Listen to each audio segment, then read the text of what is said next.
येवला तालुक्यातील सायगाव येथे शासनाच्या कर्जमाफी निकष धोरणाच्या विरोधात शेतकऱ्यांनी एक दिवसीय लाक्षणिक उपोषण सुरू केले।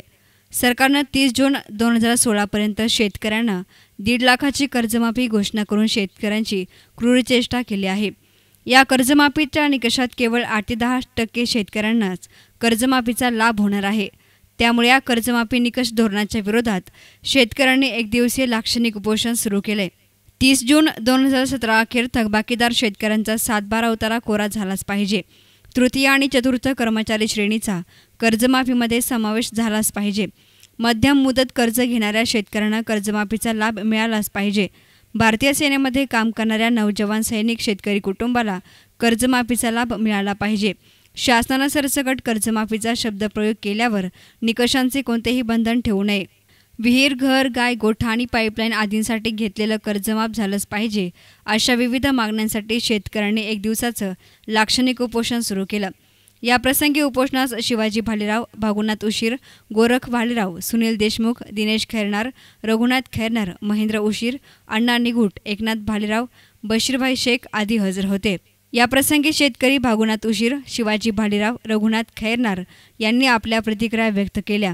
भाजपा शिवसेना सरकारने केलेल्या कर्जमुक्तीच्या घोषणेने संपूर्ण शेतकरी वर्गामध्ये प्रचंड नाराजी असून 30 जून 2016 ही जी अंतिम तारीख जी शासनाने ठरवलेली आहे त्यामुळे फक्त या कर्जमाफीचा 8 ते 10% शेतकऱ्यांना लाभ होणार आहे।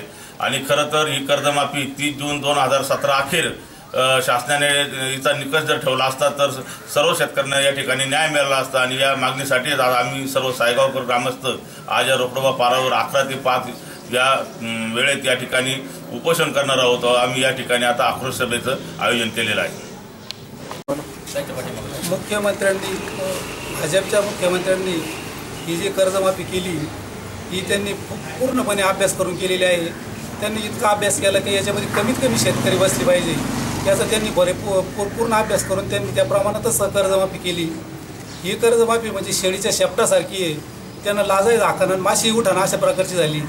त्यांनी अभ्यास करून असा केला की आमच्या गावात 700 खाते कर्जदार सभासद आहे, त्याच्यापैकी फक्त 25-30 लोकांनाच ही कर्जमाफी मिळणार आहे। त्यांना जर शेतकऱ्यांचा 7/12 कोरा करायचा तर 700 पैकी फक्त 25 7/12 जर कोरे झाले तर हे 40 लाख कसे काय खातेदार कोरे करणार, उतारे कोरे करणारी, हा आमचा पहिला प्रश्न आहे। त्याच्याकरता आम्ही आज 11 वाजेपासून 5 वाजेपर्यंत इथं उपोषण करणार आहे। राहिला प्रश्न दुसरा की जो नोकरदार आहे तिकडे आम्ही पगारातून 10% इन्कम टॅक्स सरकारलाही भरायचा आणि उरलेला पगार आम्ही शेतीमध्ये गुंतवायचा। इकडेही शेतमालाला भाव नाही आणि तिकडेही दुहेरी नुकसान आमच्या नोकरदारांची होते आहे, शेतकरी तरुणांची होते आहे। त्यांना देखील कर्जमाफी मिळाली पाहिजे। भारतीय सैन्यामध्ये कोणता आमदार, खासदार, डॉक्टर, इंजिनियर, वकिलाचा पोरगा नाही, ही सर्व शेतकऱ्यांची पोरं आहेत। कारण शेतीमध्ये पोट भरत नाही म्हणून ते सीमेवरती लढण्यासाठी गेले। आज एका महिन्यामध्ये देशात संरक्षण करण्यामध्ये 42 शेतकऱ्यांचे जवान आज शहीद झालेले आहेत। आणि इकडं दर महिन्याला महाराष्ट्रामध्ये 1000-1500 शेतकरी कर्जबाजारीपणाला कंटाळून आत्महत्या करत आहेत। ही अत्यंत लांछनास्पद गोष्ट आहे।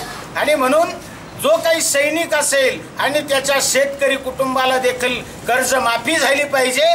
राहिला तिसरा प्रश्न की शासनानं एक बाजूला सरसगट शब्द वापरायचा आणि दुसऱ्या बाजूला निकषाचा फास शेतकऱ्याच्या गळ्याला आवळायचा, ही अत्यंत चुकीची गोष्ट आहे। या सरकारच्या कर्जमाफीच्या निकष आणि धोरणाला आम्ही विरोध करत, त्यांचा निषेध करत आत्मक्लेश म्हणून एक दिवसाचं लाक्षणिक उपोषण आम्ही सायगावकर करत आहोत। न्यूज रिपोर्टर संतोष बटाव, एस9 मीडिया, येवला।